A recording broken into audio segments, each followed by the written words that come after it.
Hello, my LGBT cuties, and welcome back to another episode of A Jaded Gay. I'm Rob Lovelace, and today we're talking about homophobia, heterosexism, and the subtle ways bias against LGBTQ+ people can still shape everyday life.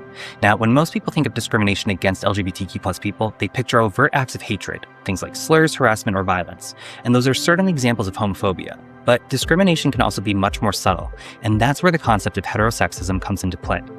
Now, the term homophobia was coined by psychotherapist George Weinberg in the 1960s and is generally defined as fear, prejudice, or discrimination directed toward LGBTQ+ people. Around that same time, gay activist Craig Grodwell introduced the term heterosexism to describe the broader belief that heterosexuality is the default or only normal way to exist. While the two concepts are related, they do describe different things.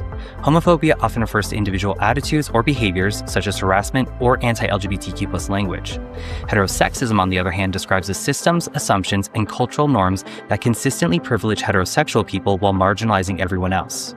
Many examples of heterosexism are so ingrained that people don't even recognize them. Assuming everyone's straight, asking little boys if they have girlfriends while criticizing age-appropriate LGBTQ+ representation, or automatically centering heterosexual relationships in media can reinforce the idea that being straight is the norm and the default, and everything else is just an exception. These assumptions may seem small on their own, but over time, they can have a meaningful impact.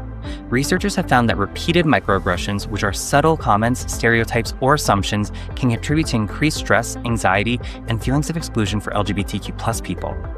Even when no harm is intended, constantly having your identity questioned, ignored, or treated as different can take a psychological toll. Now, the good news is that combating heterosexism doesn't require grand gestures. In fact, it often starts with simple everyday actions: using inclusive language, avoiding assumptions about someone's partner or identity, speaking out when you hear anti-LGBTQ+ jokes or slurs, and recognizing that people's identities are only one part of who they are. Ultimately, understanding the difference between homophobia and heterosexism helps us recognize that equality isn't just about eliminating overt discrimination. It's also about challenging the everyday assumptions and systems that can unintentionally exclude people. And the more aware we become of those patterns, the more inclusive our communities can be. So if you want to learn more about homophobia, heterosexism, and how we can help create a more inclusive society, check out the podcast episode and blog post linked below. And remember, every day is all we have, so you gotta make your own happiness.